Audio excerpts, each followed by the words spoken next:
Hello, my name is Elliott. I'm editor of Personal Finance as well as the Energy Strategist and co-editor with Roger Conrad of MLP Profits. Today I want to talk a little bit about just the general outlook for the economy, some of the more recent data that we've gotten, and what's going on particularly in Europe, which of course was an area that was a big concern earlier this year. As I've said pretty much all along, I felt that the European credit crisis was massively overblown. It's very fresh in most investors' minds what happened back in 2008, where we saw pretty much the entire credit market close down and freeze up. And it was really hard to get credit, even if you were a very well-rated company in terms of very high credit rating.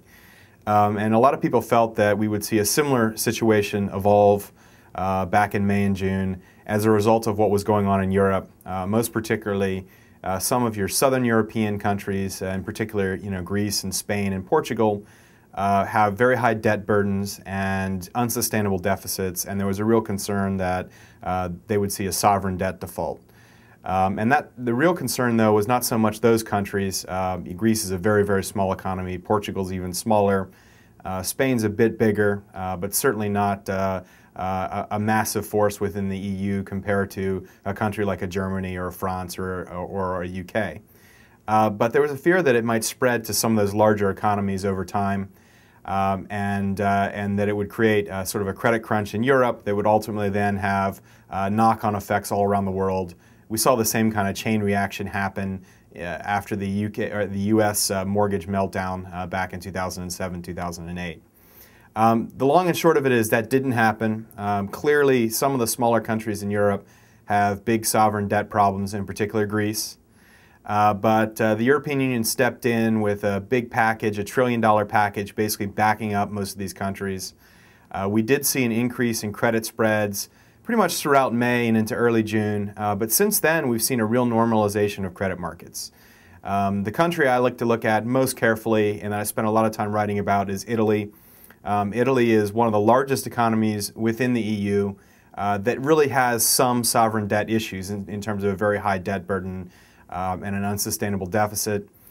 Italy has taken steps via some fiscal austerity measures that are very impressive in the sense that they've been much more aggressive in cutting government spending and reducing that deficit than they could ever have expected to be prior to the crisis. We've really seen that all throughout Europe. Most of the big European countries and the smaller European countries have enacted pretty tough deficit reduction measures. These fiscal austerity budgets in the UK, the tightest budget in a generation. Germany has pared back. France has pared back. Spain is making major cuts across the board. And really, the market's become more comfortable with these countries' willingness to take on very tough measures from a budget government spending standpoint to address those deficits, bring the debt under control. That's helped to normalize credit markets. So we sort of had the short-term help from the EU package, followed by longer-term help in the form of enacting all these austerity budgets. So in many ways, fiscal austerity in Europe, despite what you might have heard in the US, is actually working. It's bringing down credit spreads all across Europe, and it's led to a very, very strong month in July for US corporate bond issuance. Some of the jitters that we saw back in May about the potential for a credit crunch have obviously dissipated. We saw an above normal July in terms of corporate credit issuance. So there's really no credit crunch out there. Sort of the second round effect was the potential for these same fiscal austerity measures to have a negative effect on growth. Now obviously, if you spend less money as a government, you probably will see a little bit of a slowdown in growth. Some of these austerity measures, a lot of them don't go into effect until next year. But one of the things that's become very clear is there's a lot of momentum behind the European economy. European economic data since sort of the beginning of June has actually been much higher than expected, much better than expected, and also much better than what we're seeing in the United States, which has taken a totally different tact and said that they want to maintain stimulus type budgets for a while longer. So the numbers have been very, very good. I think some of the more interesting numbers have been coming out of Germany. Not only is Germany's manufacturing sector growing and accelerating, actually, the most recent reading on ISM data, But we're also seeing a real return in business confidence. And I can't help but think that some of that might be due to the idea that the government has taken the steps necessary to bring the deficit under control. And a lot of the steps they've taken have focused more on cutting government spending rather than raising taxes, which was a big potential issue for companies in Germany earlier this year. You know, they were worried about big tax increases as a way of plugging that debt and that government debt, and it looks like it's going to fall more on the government spending side. So again, I think that's a huge positive overall. Generally speaking, we're also seeing a bit of a firming up, or at least a stabilization in numbers out of the U.S.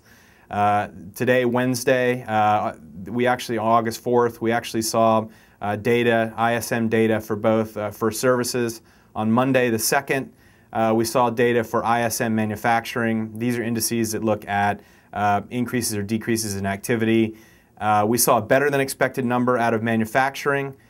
Still a small decline from the June number, or from the July number, but certainly better than expected.